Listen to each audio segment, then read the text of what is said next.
یہ کہتے ہیں کہ عورتوں کو گھر میں جب وہ فرض نماز ادا کر رہی ہوں تو اس سے پہلے اقامت کہنی چاہیے یا نہیں؟ دیکھیں، اقامت جو ہوتی ہے نا، اصل میں یہ جماعت کی اطلاع کے لیے سنت ہے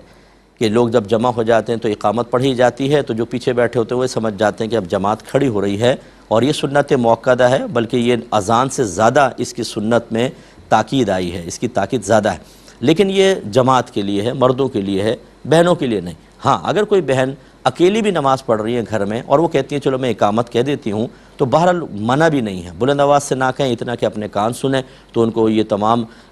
کلمات حسنہ کے ذکر کرنے کا انشاءاللہ ثواب ملے گا، اگرچہ ان کے لیے سنت نہیں ہے۔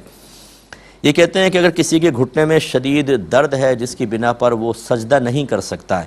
کرسی پہ بیٹھ کے نماز پڑھتا ہے، تو کیا وہ ایسا کر سکتا ہے کہ باقی قرات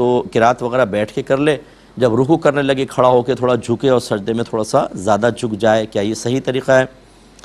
دیکھیں، ہم نے بارہا اس کا جواب دیا کہ اصول یہ ہوتا ہے کہ اگر آپ سجدے پر قدرت نہیں رکھتے تو آپ سے قیام بھی ساقط ہو جاتا ہے، معاف ہو جاتا ہے، لہذا جب آپ سجدہ نہیں کر سکتے تو پوری نماز آپ بیٹھ کے پڑھ سکتے ہیں، اور بیٹھ کے ہی آپ ہلکا سا جھکیں، رکوع کے لیے کم اور سجدے کے لیے زیادہ جھکیں، آپ کی نماز ہو جائے گی۔ یہ کھڑے ہونے کا تکلف نہ کریں، اگر کرنا چاہے کوئی تو منع بھی نہیں ہے، جیسے مثال کے طور پر گھٹنوں میں درد ہے، سجدہ تو نہیں کر سکتا،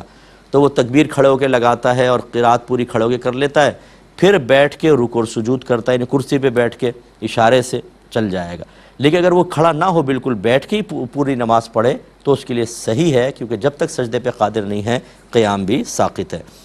ایک ہی بھائی نے پوچھا کہ کیا نماز میں سجدے میں قرآن پڑھنا جائز ہے یا نہیں؟ نہیں، فقہا نے واضح طور پہ لکھا ہے کہ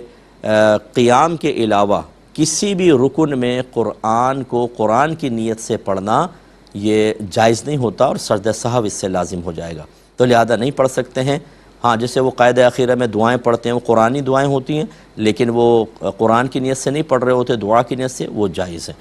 تو اب چونکہ ہمارے پروگرام کے وقت